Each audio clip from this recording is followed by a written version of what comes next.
Hi. We are. You are. You're amazing. You're absolutely amazing. I've been listening to you, as many other people here have, for a long time. And I have kind of a couple questions, and they went in my head and then out my head, I think, because of a little bit of nervousness. But my first question is... One of the things that we've noticed often is that sometimes you will form a question from a place of some resistance. The vibration of a question and the vibration of an answer are very different vibrations, just like the vibration of a problem and the vibration of a solution. And so sometimes you come with an intention to ask about something, but then you get into the receiving mode and then you can't find the question because you're in a different vibrational place. Life just looks different to you when you're feeling good than when you're not feeling good. Mm-hmm. And so that's really worth talking about. Maybe it's a senior moment. But well, that's clunking an engine down on the end of the train that you don't want, because it's talking about disability or it's talking about something different than you really want to. Mm-hmm. Well, I don't like to think in terms of age. That was more humorous, but sometimes I keep getting reminded of advancing age, and I spend a lot of my time, I've spent a lot of my life trying to fight against it by being healthy and exercising. But we believe that as a result of this conversation today, that you have allowed us to help you put the emphasis on vibration rather than anything else. The other day, Esther was watching Kate and Luke, her grandchildren, and she was, like the friend before, she was feeling a little envy about how much physical life in these bodies that they still have ahead of them. She was sort of counting her logical years and their logical years, and she was wishing that she had, knowing what she now knows, she was wishing that she had their logical years, and didn't feel good to her as she had that thought. And once she settled down a little bit, we said to her, Esther, you know, you and these kids have exactly the same now, which means you can tune into this true current and feel the fullness of your now, or you can pinch yourself off for some unnecessary reason. The more of your nows that you plug your toaster in, then the more years you're going to be making toast. Mm-hmm. You see what we're getting at? And in that way, you are exactly equal. Everyone has the same opportunity right now to allow alignment or to disallow alignment. And if your habit, if your quest, and then your habit, and then your successful habit is to allow alignment, then those thoughts really fall by the wayside. You begin to understand that everyone has the same advantage or disadvantage, and it is all self-applied. You see, it's about how much right now, in this moment, am I, through my thought process, allowing the fullness of who I am to be present. And the more you practice it and the more you allow the fullness of who you are to be present, then the more you have fun, the more agile and flexible you feel, the more resilient you are, the more energy you have, the more life you have to enjoy.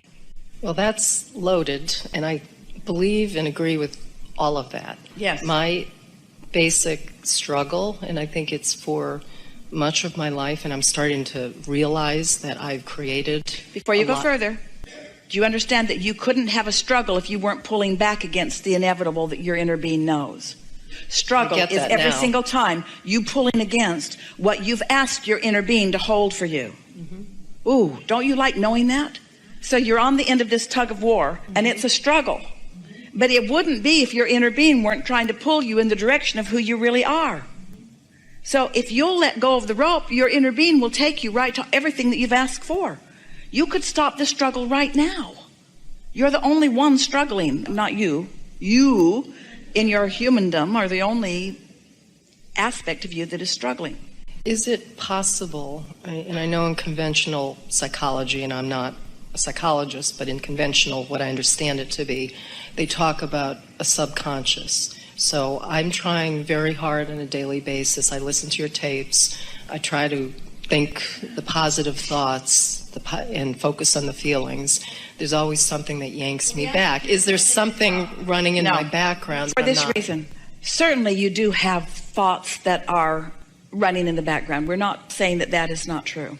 But for something to be a big enough player, for it to be hindering you, means you have to be feeling emotion around it.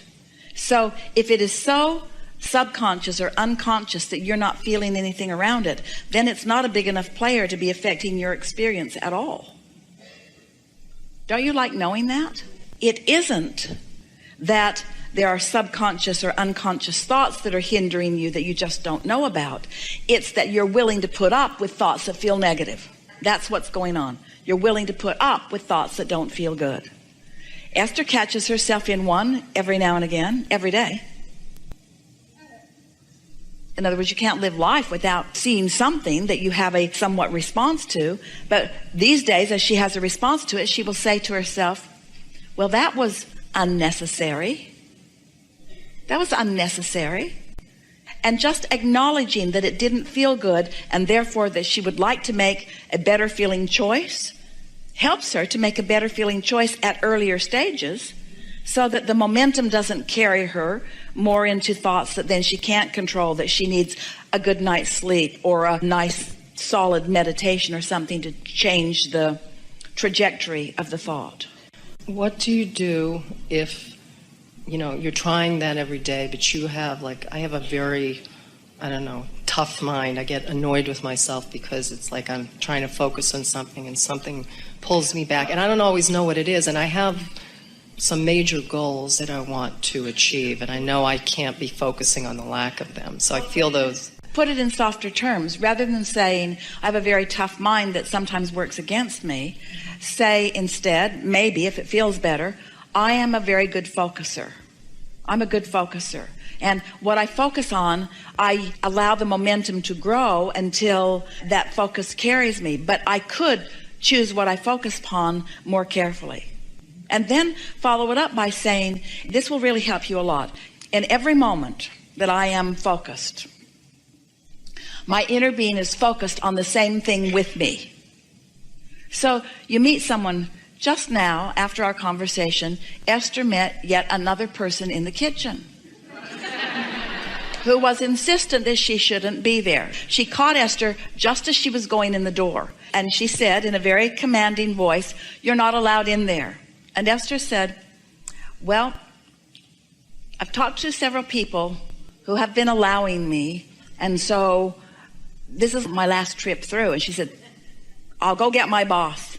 So Esther stood there because she didn't want to disobey this woman who was not having any of her. And so she stood there, and this woman went and got her boss, who took Esther by the hand and said, I already told her it was okay. And Esther thought to herself, well, she didn't know. She didn't know. Esther had a very good opportunity to feel annoyed at this person who was just doing what her job really was. Or she had the option of giving that person the benefit of the doubt. So it always feels better to give someone the benefit of the doubt. And the reason that we tell you this long story is because we want you to give yourself the benefit of the doubt. You don't believe anything that you haven't worked hard to come to a belief about. And you want to believe that the beliefs that you have gathered from life are valid beliefs. And many of the beliefs that you've gathered from life are valid and also helpful beliefs. Esther argued with us in the beginning, but Abraham, it's true. It's true, so shouldn't I think about it? And we said, Esther, there are a lot of things that are true that you don't want to be true in your experience. The fact that they're true just means somebody else used their powerful mind to focus upon them until they became a reality. So you want to use a different criteria, not is it true, but is it something that I want to experience? And if it is something that you want to experience, then give it your undivided attention. But if it is not something that you'd want to experience, then do your best to distract yourself in some way. That really is the easy mindset about anything.